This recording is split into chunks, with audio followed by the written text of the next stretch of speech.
창세기 39장의 전체 내용을 볼 때 두 내용으로 이렇게 부여집니다. 1절부터 6절까지 요셉이 보디발의 집에 팔려 들어가서 종살이하는 그런 과정들을 쭉 열거합니다. 자기 형들에게 미움받쳐가지고 노예로 팔렸어요. 당시 노예는 그대로 주인이 생사 여탈권을 지니고 있어서 사람 목숨이 아닙니다. 가축의 하나로 그렇게 취급을 받았었어요. 그때 요셉이 끌려올 때가 나이가 몇 살? 17살 때입니다.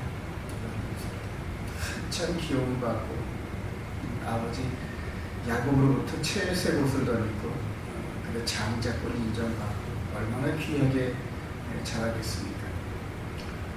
근데 잘한다 하니까 너무 잘해가지고 아버지 스파이 노릇을 해가지고 그 형들이 10명인데 10명의 형들의 그 행적을 낱낱이 수첩에 적어가지고 아버지한테 가 읽고 또 아버지는 또 그걸 근거로 해서 그냥 아들들한테 야단을 치고 하는 이런 과정.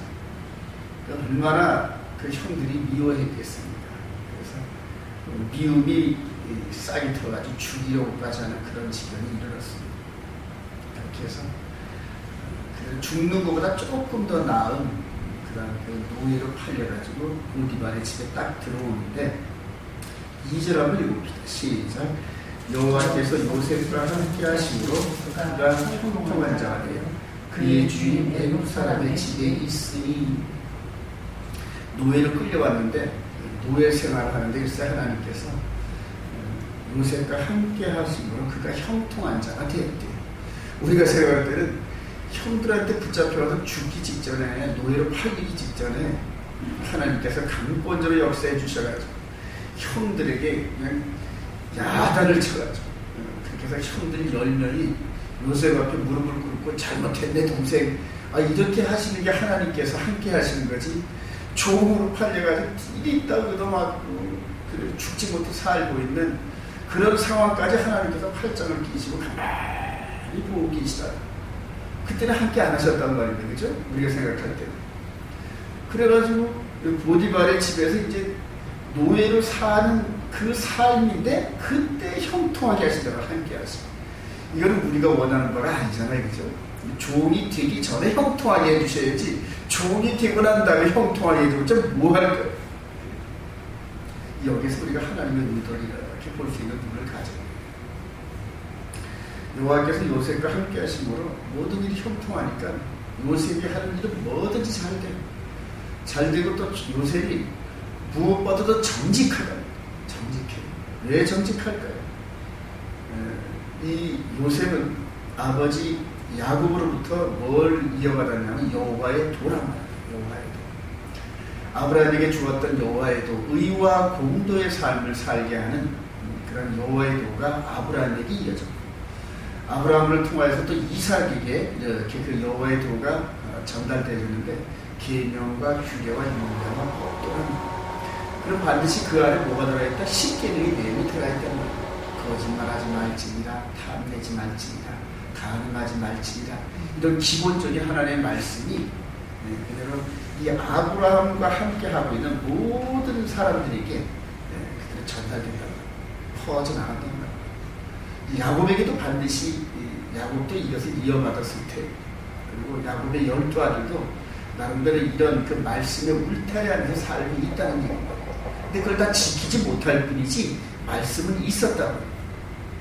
이 요셉이 타락의 엣지 속에서 여호와께서 함께 하시고 형통케 해주시는 그 주 원인이 즉 근본에는 하나님의 말씀을 순종했다. 모든 일들 가운데서 원칙이 그대로 그 아버지로부터 들었던 여호와의 도, 그 말씀 그 울타리 안에서 요셉이 있었다. 그러니까 하나님께서 그 말씀 안에서 형통케 했다. 뭐든지 정직하고. 근데 그 10계명의 말씀 안에 있으니까 하는 모든 일들을 정직하게 할 수밖에 없죠. 그리고 하나님을 섬긴단 말이에요. 그랬더니 요셉이 이렇게 일 처리하면서 행동 가지를 딱 보니까 이 보디발이 얼마나 사람이 높은 사람입니까? 지금으로 말하면 경호실장인데 사람을 보는 눈이 있다는 거예요. 사람을 보는 눈이. 어디든지 간에 높은 지위에 있는 사람들은 사람들을 다스리고 볼 줄 아는 눈들을 갖게 됩니다. 그래서 요셉에게 모든 걸 맡겼어요. 그래서 17살 때 노예를 끌려왔던 이 요셉이 근한 10년 정도를 이 보디발의 가정 총무로서 그 삶을 쭉 삽니다. 그것이 바로 6절까지, 저는 7절부터 이제 감옥에 들어가기 전까지 그 얘기가 중간에 끼어 있는데, 7절부터 그들의 보디발의 아내가 계속적으로 미혹하는 장면인 거예요. 17살 때부터 이렇게 지켜봤는데 얼마나 잘생겼을까요, 요셉이. 그리고 27살 때까지 한 10여 년간을 이렇게 요셉 아내가 이렇게 지켜보면서 흠모하는 전이 있었을 때, 그 당시 애굽 시대나 로마 시대나 지금 이 시대나 항상 집권층, 고위층에 가다 보면은 항상 성도덕이 문란한 거예요. 항상 그렇습니다. 옛날 왕정 시대 때는, 특히 로마 시대 때는 그 성도덕이 얼마나 문란했는지 몰라요. 지금도 미국의 그 상층부 상위권에 가다 보면 기독교적 이런 관점이 없는 그런 그 고위층들은 이 성도덕이 아주 문란합니다. 여러분들 보세요. 그 미국의 케네디 대통령이 그 마릴린 몰로 그 이쁜 여배우로 바람을 피니까 그 안에 재클린이 내놓으라 하고 그 시동생들하고 바람을 피웠던 이런 얘기들이 지금 이렇게 책으로 나오지 않습니까? 남편도 바람 폈어? 알았어. 그럼 난 네 동생하고 바람 필게. 이런 식으로 해가지고 엄연히 남의 그 부인인데도 다른 좋아하는 사람과 그들은 뭐 비행기도 뭐 일주일씩 여행을 가는 뭐 이런 일들이 비일비재 물란하다. 당시에도 그런 성도도 이런 부분들이 물란합니다. 보디발의 아내가 계속적으로 요셉을 미용을 합니다. 여기에서 요셉이 고백이 있어요. 우리 구절 한번 볼까요? 이집에는 시작. 이집에는 나보다 큰 이가 없으며 주인이 아무것도 내게 금하지 아니하여서 금한 것은 당신뿐이니 당신은 그의 아내이니라. 그런즉 내가 어찌 이 큰 악을 행하여 하나님께 죄를 지으리까? 그러니까 하나님의 말씀을 이렇게 품고 있다 보니까 간음하지 말지니라. 또 10번째 계명, 내 이웃의 아내나 물건을 탐내지 말지. 이 말씀이 이 안에 있었단 말이에요. 말씀. 그러니까 그 말씀을 벗어나는 게 누구한테 죄를 짓는 거다? 하나님께 죄를 짓는 거다. 그래서 여기서 보면은 이 요셉이 이미 하나님 말씀 안에서 살고 있었다는 이 증거가 됩니다. 이것을 코람데오라 합니다. 하나님의 존재 앞에서. 이런 삶이 저와 여러분들에게 필요합니다. 누가 보지 않더라도 우리 생각 속에서 그 생각과 함께 하나님의 계명의 말씀이 우리 생각과 함께 있을 때, 육신은 물론이거니와 우리 생각조차도 어떤 때 범죄하고 싶은, 또 이 마음에 이 마귀가 더러운 생각을 집어넣고 우리 마음과 합해보자 하는 그때에도 우리 마음과 함께 하시는 계명의 말씀에 덧입어서 그것을 쳐내는 거예요. 생각 소리 먼저 들어온다. 마귀가 계속 생각 소리 들어요. 이익을 위해서 거짓말을 하게 하려는 이런 그 탐욕의 정신, 이런 것들이 정신으로 먼저 들어온다. 이럴 때 우리 마음에 기록되어진 계명의 말씀으로 탐내지 말지, 거짓말하지 말지, 거짓 증거하지 말지, 이런 식으로 하면서 우리 생각 속에서 싸운다. 생각 속에서 싸우는데 하나님과 늘 함께하지 않았던 연약한 우리 심령은 이 마귀가 주는 그 미혹의 말씀에 넘어져 버린다. 그러니까 자기도 모르게 거짓말하게 되고 죄를 짓게 되고 철기 내게 되고 이런 식으로 우리 마음을 붙잡는 하나님의 계명의 말씀이었으면 세상 사람과 똑같습니다.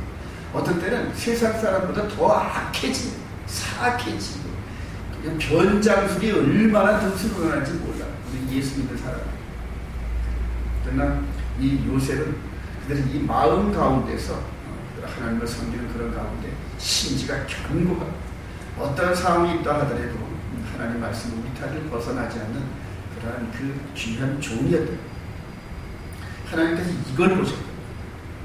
그리고 사실은 한 10여 년에 가정 총무로서의 신실한 그런 삶의 패턴을 몸에 배게 하고 난 다음에 그 다음 코스로 옮기는 그런 과정이 이거 시험이다. 주관의 시험입니다. 이 시험을 잘 넘겼습니다. 잘 넘기고 이 19절 이하에 그대로 누명을 쓴 채로 그대로 그 감옥에 들어가는 이런 장면들이 나옵니다.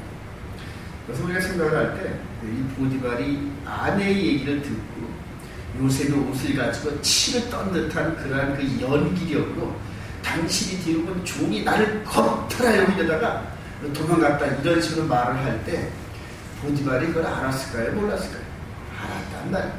자기 아내의 그 물란한 이런 부분들을 왜 모를까요? 그러나 그대로 가정의 평화를 위해서 그래서 할 수 없이 요셉을 벌을 주는 이런 장면인데, 만약에 그때 요셉이 정말로 그랬다 하는 것을 이 보디발이 알았더라면, 진짜로 그런 줄로 알았더라면 요셉을 죽인단 말이에요. 노예가 감히 이 주인의 아내를 그래도 100번 죽어 그들을 용서받지 못한 죄거든. 근데 그걸 알고 있으니까 그 감옥에 이렇게 집어넣습니다. 창피하기도 하고 그러니까. 근데 그게 누구의 뜻? 하나님의 뜻이었단 말이에요. 21절을 보면 시작.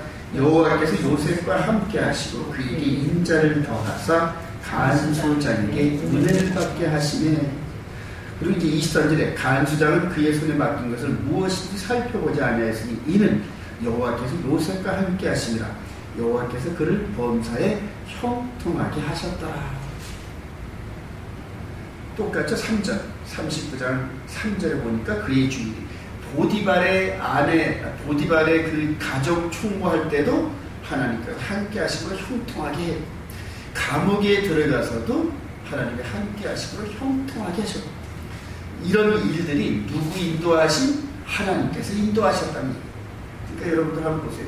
하나님께서 17살짜리 요셉을 이렇게 가정에서 한 10년 동안 애국의 풍습과 여러 가지 상황들을 공부하게 하시고, 이제 다음 단계로 옮기시는 그런 과정에 감옥에다 집어넣어서 감옥의 정치인들과 여러 고위 관료들, 애국의 고위 관료들이 들어와서 그들을 섬기는 과정에서 애국의 정치를 배우게 하시려는 그런 뜻이 있단 말이에요. 애국의 정치를 배워야 나중에 꿈의 해석을 통하여서 애국을 통치할 수 있는 그런 그 요셉으로 만들 거 아닙니까? 그러니까 이 감옥에 집어넣어가지고 그 감옥에다 들어오는 많은 사람들의 그 고위 관료들을 통하여서 그들의 그 정치를 배우게 하시는 하나님의 뜻이 있었다. 그 뜻을 이루는데 중간에 매개체가 누구다? 보디발의 아내와의 그런 간통 사건을 통하여 특지하게 하고 하나님의 뜻이 보이시죠? 그래서 시편 105편 17절 이하에 보면 하나님께서 요셉 한 사람을 먼저 보내고, 그리고 그의 사슬의 착고에 매인 것은 하나님의 말씀이 응할 때까지다. 저와 여러분들의 삶 속에서도 이런 부분들이 이렇게 하나님께 보여져야 됩니다.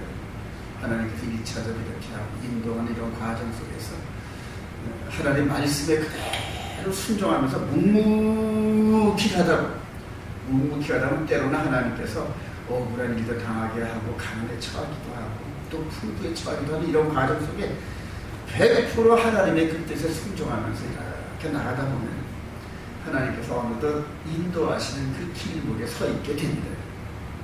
저는 이제 하나님 인도함 받는 이런 과정이 한 24년 정도가 되는데 하나님께서 다음 코스로 어떻게 뭘 하게 하시려는지 아직까지 눈에 보이진 않아요. 눈에 보이진 않지만 그러나 내어 맡기는 그런 자세가 저에게 계속 좀 요구되어지고 한 절만 보고 마칩시다. 빌립보서 4장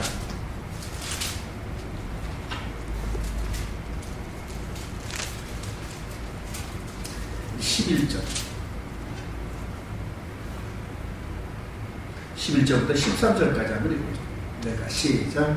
내가 궁핍함으로 말하는 것이 아니라 어떠한 형편에든지 나는 자족하기를 배웠느니 나는 비천에 처할 줄도 알고 풍부에 처할 줄도 알아. 모든 일 곧 배부름과 배고픔과 풍부와 궁핍에도 처할 줄 아는 일체의 비결을 배우노라. 내게 능력 주시는 자 안에서 내가 모든 것을 할 수 있느니라. 하나님께서는 저와 여러분들을 이런 상황까지 바울이 그 주어진 상황과 이런 모든 것들이 하나님께서 인도하시는 과정이다. 그래서 100% 하나님께 이제 때로는 풍부한 일일 때도 하나님께 감사하고 또 때로는 비천에 또 궁핍에 처할 때도 그것이 또 하나님께서 내게 필요한 그런 일이겠지 하고 전적으로 하나님께 맡겨. 그러니까 30여 년 이상을 또 나중에 로마의 가이사 앞에까지 가고 또 감옥에서 사형 판결을 받는 그 순간까지도 이 모든 일들이 하나님께서 나를 인도하시는 가장 정확한 길이었다. 그걸 인정을 하는 거예요. 인정을 하는 거예요.